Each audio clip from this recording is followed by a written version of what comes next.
ఇవాళ మునక్కాయ onion curry అలా చేసుకొని చూపించబోతున్నానండి. దీనికి ఫస్ట్ మనం ఏం చేయాలి అంటే మునక్కాయలో 1 గ్లాస్ ఆఫ్ వాటర్ వేసుకొని మునక్కాయల్ని ఫస్ట్ ఉడికించుకోవాలన్నమాట. డైరెక్ట్ కర్రీలో వేసి మునక్కాయలు మెత్తగా అయిపోవటమో లేకపోతే ఉడకపోవటమో అలా జరుగుతుంది. సో విడిగా ఉడకపెట్టేసుకుంటే కర్రీలోకి మనం కర్రీ తొందరగా అయిపోతుంది, కరెక్ట్గా ఉడుకుతాయి అనమాట మునక్కాయలు. అందుకోసం ఇలా చేసుకుంటున్నాము. మనం బాండి పెట్టుకొని 2 స్పూన్స్ ఆయిల్ వేసుకొని నాలుగు తిరగమాత పెట్టుకోవటం అండి. అదిగోండి ఉడికిన మునక్కాయ పీసెస్ అనమాట. నీళ్ళని వడగట్టేసుకొని మునక్కాయ పీసెస్ వరకు తీసేసుకోండి. మనం మామూలుగా తిరగమాతకి వేస్తాం కదా, ఆవాలు జీలకర్ర మినపప్పు పచ్చనగపప్పు వాటిని వేసుకొని కొంచెం బ్రౌనిష్ వచ్చే వరకు వేయించుకోవాలండి.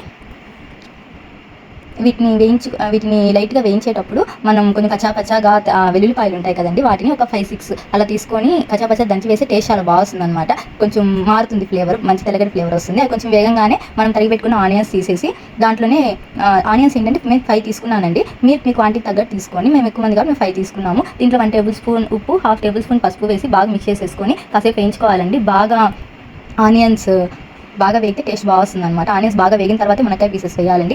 మధ్యలో చూసుకుంటా ఉండండి ఆనియన్స్, లేకపోతే కింద అతుక్కపోతుంది కొంచెం మాడినట్టు అలాగా. కరివేపాకు మేము ఇప్పుడు వేస్తున్నామండి. మీరు కావాలంటే ఫస్ట్లోనే తిరగమాత ఆయిల్లో వేసేసుకొని, మాకు ఇలా అలవాటు అనమాట, మేము ఇలా వేస్తాము. మీకు ఏమైనా ఆయిల్ తక్కువ అనిపిస్తే మధ్యలో యాడ్ చేసుకొని, మాకు 2 స్పూన్స్ వేసాం కాబట్టి మేము ఎప్పుడు మధ్యలో వేస్తామన్నమాట. సో మాకు అలా అలవాటు. ఫస్ట్ అయినా 3-4 స్పూన్స్ వేసేసుకోండి కావాలంటే.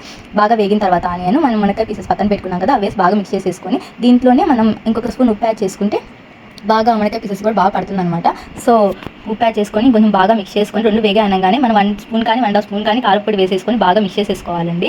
బాగా మిక్స్ అయిపోయాక బాగా వేగిన తర్వాత మనకు ఇప్పుడు మనం ఇలా చూసుకున్నాం కదండి ఒక పౌడర్, స్పెషల్ పౌడర్. అదేంటి అంటే వేరుశనగల పొడి అనమాట. ఇదే అండి మెయిన్ ఇంగ్రీడియంట్ దీనికి. ఇది వేస్తే మీకు టేస్టే మారిపోతుంది. నార్మల్ ఆనియన్స్తో చేసుకునేది వేరు, ఇది పొడి వేస్తే చాలా సూపర్ టేస్ట్ వస్తుంది అనమాట. ఎంత బాగుంటుంది అంటే అంత బాగుంటుంది. రైస్లోకి తినొచ్చు, చపాతీలోకి తినొచ్చు, పూరీలోకి తినొచ్చు.